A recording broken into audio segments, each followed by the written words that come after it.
This is Pete Moore on Halo Talks NYC. I have my friend Jared Stein, hailing from Brooklyn, Williamsburg, WILLYB. Started out as CrossFit, now it's just WILLYB. Could be anything. WILLYB Fitness, right? WILLYB Fitness and WILLYB Coffee, and we're going to WILLYB it. Yeah, we are. So welcome to Halo Talks. I'm looking forward to talking to you on a recorded microphone. Every other conversation has been offline. Yeah, no, I'm glad to be here. Awesome. So you want to just give our listeners a little bit of your background and how you've kind of grown through the ranks and done some instructor leadership roles, and now we're here. Okay, yeah, cool. So after college, my first job was on Wall Street via Hong Kong, right? So I was trading really weird Asian equities abroad. Got lonely, came back repatriated as the dollar was getting stronger, the world was collapsing. So got my job back on Wall Street. Turns out I was very average at that. I was very average. Okay. Realized that my job would have been taken by a computer or someone who had a better connection. There was no need for me to be there. Got it. So as those walls were closing in, gave me an opportunity to go to business school. So applied, got in, and while I was in business school, started teaching fitness. So I was teaching cycling at Flywheel Sports, which I absolutely adored my time there. Like that was so That was the much early fun. days. Earlier too, days, right? yeah. So I was there from 2013 to end of 2017. Yeah. So that was super fun. While I was also at City Row, as they were building a brand, and they have a really great team over there. So it was such a really cool experience to watch them try to build a brand while I got to, hang out on a rower and meet some really cool people in the space. And all the while, I was working out for myself doing CrossFit. And that's where I met my business partner. And a few years into that, he got up and disappeared. I didn't hear from him. We were taking class every day together. And my business partner, Greg, isn't the kind of guy who's going to shoot me a text and let me know that he bought an apartment in Bushwick and he isn't coming back. He wasn't that kind of person. He isn't. He still isn't. Still isn't. Okay, so, but he still does live in Bushwick. He still lives there. Okay, that's good to know. Yeah, and I still see him every day, but if he were to move, he wouldn't tell me. Find iPhone would not be something that he would give you access to. Exactly. Got it. So okay. A couple months later, he shoots me a Facebook message saying, hey, I have an office on 28th Street, actually right around the corner from here. Okay. Can you meet for coffee? I want to catch up. It's like, sure, I got time. He pitches me the idea of opening a CrossFit gym in Brooklyn because the place that he was going to shut down and there wasn't a good option in his neighborhood. I completely dismissed the idea. I had no interest in running gyms. I was going to get my MBA and then go to the startup world and do something in ops there. He says, well, what if I found the space and it'll just be a cool thing for you and I to do? And I was like, okay, you find the space and I'll take a look.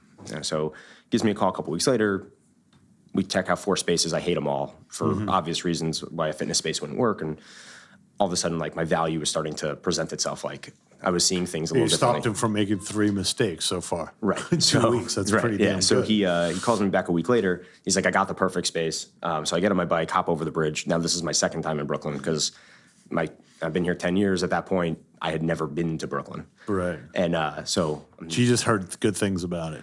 Exactly. Right. So... Probably not as far as Bushwick, just I was just like, to the those were the cool kids with beanies were hanging out, right? And I was not a cool kid. You got to kind of get dressed up to go into that area. Right. And here I find myself having those anxieties. I had the beard and the sweatpants, and I was... are these SoulCycle shoes cool in Williamsburg? Probably not.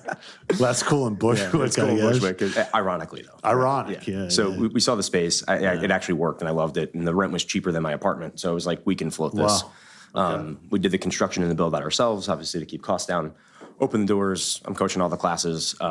Next thing I know, we have a pretty full gym, and I didn't know what I was doing.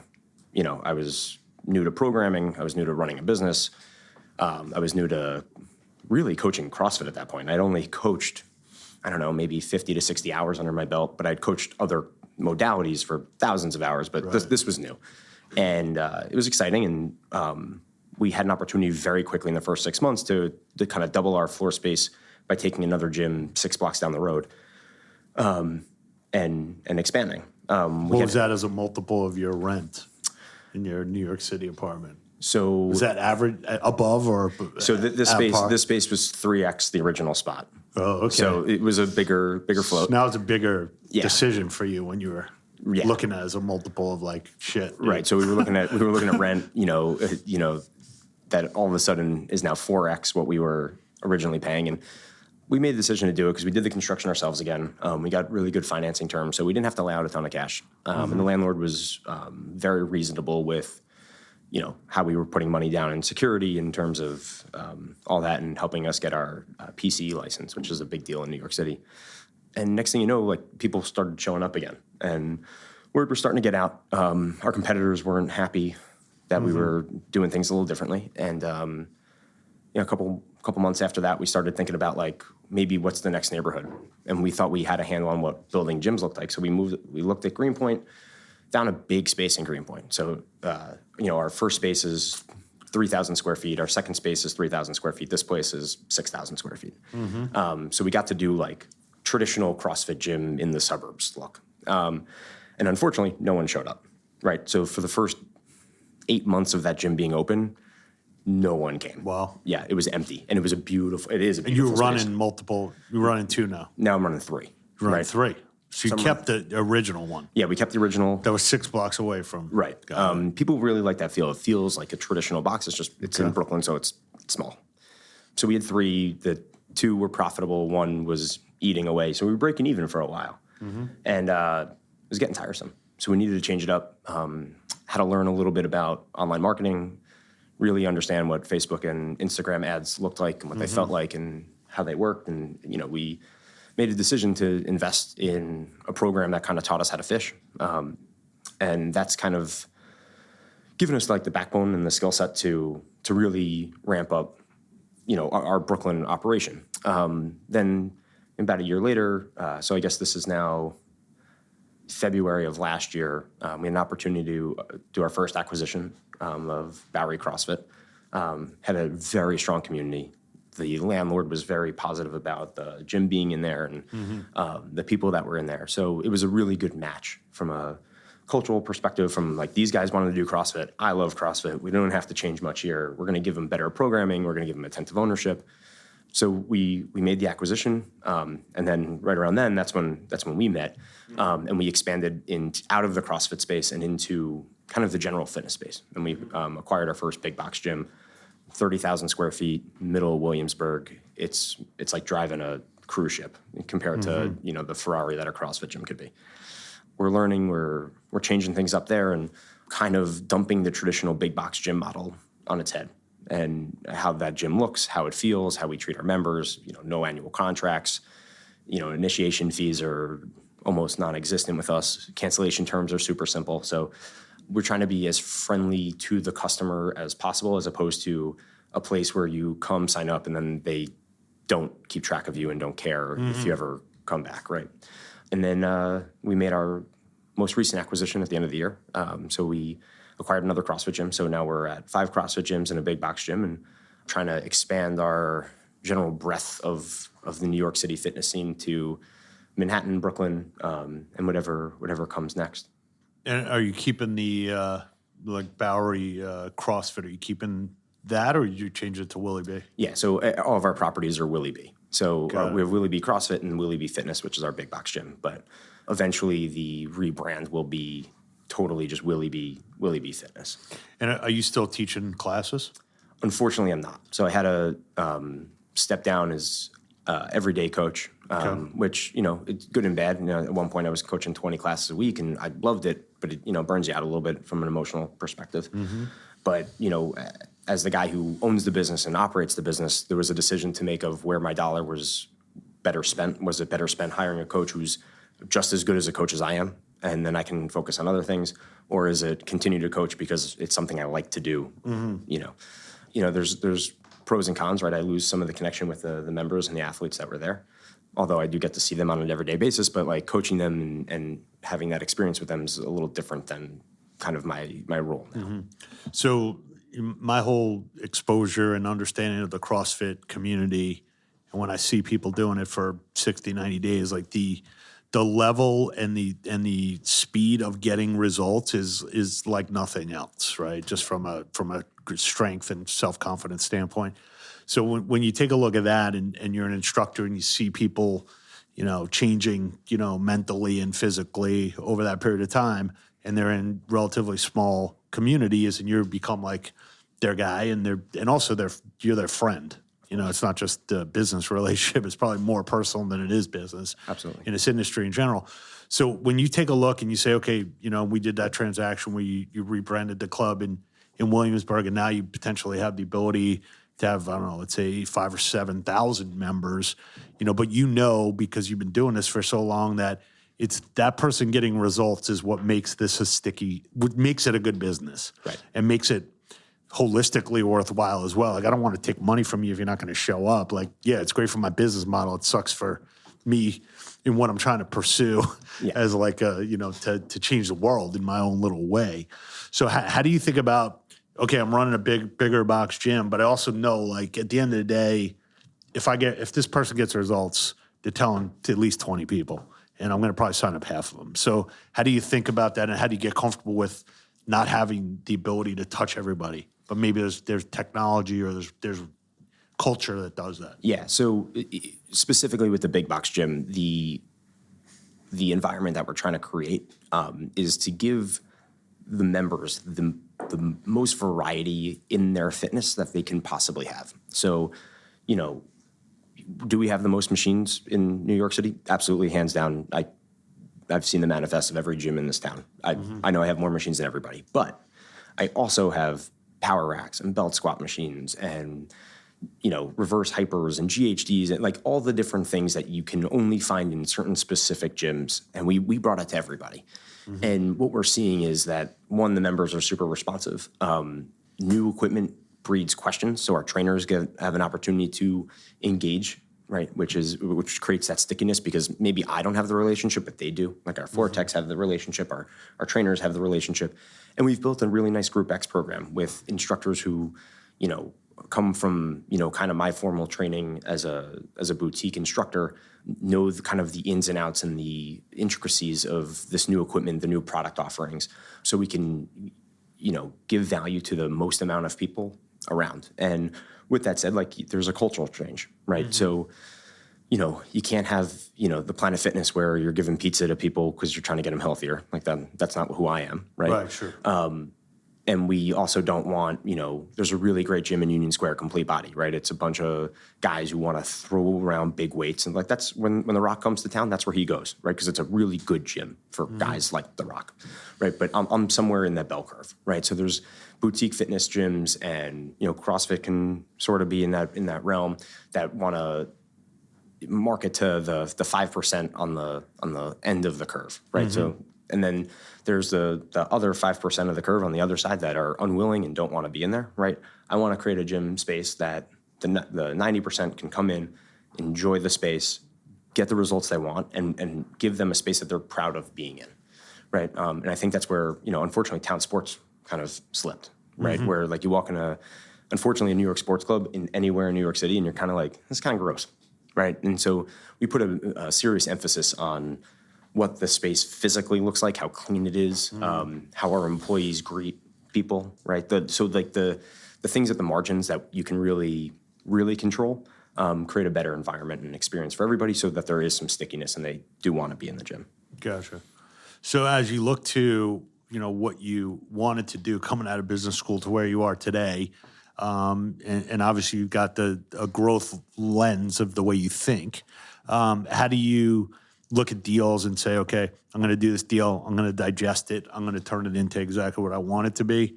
I might be able to take 2 weeks off if I want and come back, and hopefully the place looks relatively the same without maybe just need some water bottles. How do you kind of slow yourself down, but also understand that, like, hey, if something's going to grow, like, I can't hold it tight. Yeah. So can't hug it. Right. So from a growth perspective, I've seen how companies in my world have behaved. The Flywheels, Rumbles, Soul Cycles of the world, where they come out, raise a bunch of money, and they come out guns a-blazing. They just start acquiring locations, right? And what happens, right, is you spend a couple $1 million on your build out, and you can't get the talent that built the base business, right? So instead of growing one at a time, they grew 50 at a time. I saw that, and there was some capitulation in the market, right? We just saw Flywheel, right? My former employer, who I love dearly, right, had to close a bunch of studios, right? Yep. And it's unfortunate because it's a really good product, right? But they kind of overshot their skis a little bit. So when I look at deals and when I think of my growth model, it's how do we do this one at a time, and how do we make sure that, like, okay, one worked, so I can do two. Two worked, now I can do my third. Third worked, I can do my fourth, right? And putting the players in place so that when I do take 2 weeks off, that I feel confident that, like, okay, I got a good squad, my team can handle this for 2 weeks. If there's an emergency, they know where to get me, but like they won't, right? Because they're trained, they're competent, they know what to do and when to do it. And then, as we grow, it's more of a matter of, like, one, our success is going to be defined by our bank account. We're gonna know if we have cash on hand to make an acquisition, and we're a debt-free business. We take a lot of pride in that, right? Mostly because we don't want to be over-levered, because then no one makes any money, right? Sure. And then the second is we look at acquisitions where there's been a management slip, right? So where we look for bad managers in great spaces, right? So, in the case of Bowery, right, they had a great community. CrossFit's a great product. There's not going to be a bigger cheerleader on the planet for CrossFit than me, right? The efficacy speaks for itself, as you were kind of alluding to. But the owner was tired of CrossFit. He moved to Florida to work on his other business, and he had a guy in there that was looking after the property for him, and no one's going to care ever as much as the owner. And you saw that, and things were slipping. And so we took a look at the books, and we're like, oh, you made a little bit of money by accident this year. Like, you slipped into the positive. Like, how did this happen? Oh, okay. Like, you had like a membership spike, or some coach took time off and it reduced your payroll. So we look for management slips on communities that are really strong. And then we come in and, try to come up with what the book valuation is, and then compare it to what, if my team was running it, what could it look like? And so if the delta is, in our idea, 15 to 20% on OI higher, we make an offer. If it's not, we pass, right? We had we've passed on 2 deals, in my head, they were the right thing. I wanted them out of hubris, out of wanting to be in the market, to show the world that, like, WILLYB is here and doing it, but, like, doing anything out of pride is really, really could be a dumb business decision. So, I'm very lucky that I have a business partner who's the yin to my yang, and was like, hey man, like, we both know this doesn't make sense. So let's do things by the KPIs that we've set forward. So as you look at the footprint that you have, and, for people that want to look online, you've got Brooklyn, you're going into the city. Yep. And, how often you, as the co-founder of the business, how often are you in all the locations, and what's kind of your regimen, or how do you touch into each one of these on a daily or weekly or monthly basis? Yeah, so I try to do 3 gyms every day. So it's on an as-need basis. I go to the big box gym every day because right now it's the baby that needs the nurturing. I do my own personal workout in Greenpoint every day with my team. We do it because as a team, we genuinely like each other. We're friends. We're also colleagues, and we also love CrossFit. So we get to do that together every day for 90 minutes. And, like, that's let's put down our phones. We're not talking about work today or at this moment, and let's just get a good workout in. And then, depending on, where I'm needed, I try to touch another one of those gyms, in the afternoon or evening, depending on a multitude of things, right? If I need to do a coach's evaluation, or I need to help with a sales meeting, or a meeting a vendor, or we have a photo shoot, so every day is a little different, and it's kind of like the beauty of the job. But yeah, it's, as we expand, that notion becomes smaller and smaller, right? I'm not going to be able to do that. That's not a scalable, routine. But I think we're going to operate like that until we have a couple more permanent full-time employees doing things that can take it off my plate. Like, if we had a full-time marketing person, right, and I didn't have to write the copy for the emails, right? Sure. It's one less thing I need to do, and I can be somewhere else doing something else, right? Gotcha. But that's the exciting part of the job. So when you look at the number of people that you can touch or the people that are interested in CrossFit versus the reach that you have in Williamsburg, how do you think about the acquisitions besides the financial component to it?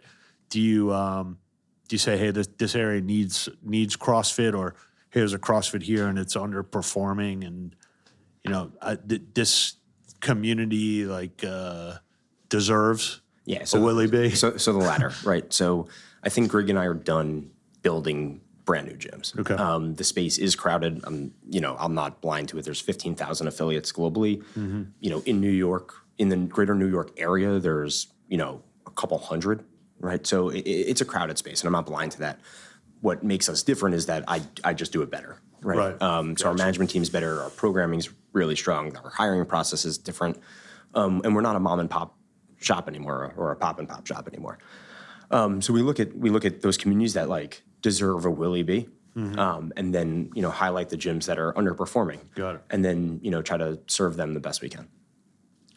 So what besides having the yin and the yang of your partner maybe keeping you out of some deals and you keeping him out of some bad leases, it sounds like. Yeah. What are some of the other things that when an entrepreneur comes to you and says, hey, I'm going to build a business in the Halo sector, and you say, look, here's a couple of quotes that you need to live by, or here's some things you're about to see that you've never seen before. So first thing I do, and this comes to me quite a bunch, I tell people not to do it, because it all sounds good until you got to do the work. Right. And, no one knows when you come into the Halo space, your workout, you don't get to work out anymore. Mm-hmm. I went 7 months without being able to do my own workout. Right? That's nuts for a fitness nut. I love working out. And it pained me that I couldn't do it. But my business needed some nurturing. Yeah. No one tells you that stuff. Yeah. Right. Yeah. There's a litany of things they don't teach you in business school. Right. That any entrepreneur pretty much everything you need right? to know. Yeah. Right. So they didn't teach you. But I tell them one, not to do it. Yeah. And then they're like, well, I'm going to do it anyways. I'm like, okay, well then there's no halfway. I was like, you're either in or you're out. You do it or you don't do it. There's no try, right? That's what Yoda said. It's like I'm gonna do it on the weekends, and there's no halvesies, right? Yeah. There's no side hustle. I'm starting 2 companies at the same time. There's no side hustle, right? If you want to make it in this space, we're past the point of reinventing the wheel, right? And I guess you don't know what you don't know, and I don't know if anyone's going to come out with the next spin bike, but I don't. Maybe.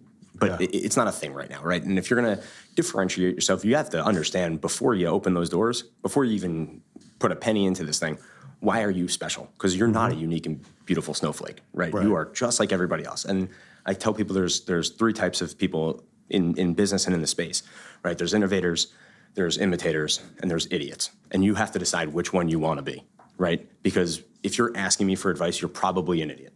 Right, I'm not the smartest guy in the world. I outwork people. But you went to business school, right? Oh, okay. Despite conventional wisdom, right? And they're like, well, which one are you, right? And I'm an imitator, right? I didn't invent CrossFit. I didn't open the first box. I saw how the guys who I learned from did it, and I thought they did a great job. And I took from what I learned. I went to 80 different boxes around the country, around the globe, and saw some stuff. Right. And I was fortunate to have a great business partner. I was fortunate to make a really, really couple great hires in the beginning. And 50% luck, 50% hard work, right? I made some luck here. And, well, you're kind of like a innovator's polisher. Maybe something like that. Yeah, right. Like the best shoe shine guy in the country. Right, exactly. You know what I mean? Right. In a good way, not a bad way. Right, of course. I didn't invent it, but I just do it better than everybody else. You're not imitating it. You're basically saying, hey, you invented that. Let me actually make it sit. And there's a couple groups in the country that do it similar to me, like the guys at NC Fit out in California, right? Mm-hmm. Jason Kaliba's team, they crush it. They're like I'm trying to chase them to get as excellent as they are in everything they do, right? But when people come to me, I tell them straight up, I'm like, don't do this. It's not, you don't have the stomach for it, you don't have the heart for it. And they're like, how do you know? I'm like, because you had already done it already, you wouldn't have asked me, right? Word to the wise, don't ask. Yeah. Stein, any questions? Just do it. If you don't want to know the answer. Yeah, well, Or if you want to talk to you, start the company, put a 90-day follow-up.cc timer on. Yep, and then exactly. hit them up after it started for advice. So Right. Right. Look, I've already opened the doors. This is where I screwed up. And now I have the right to talk to you because then I listen to podcasts, which is good. That means they actually did their homework on you. Yeah, that's true.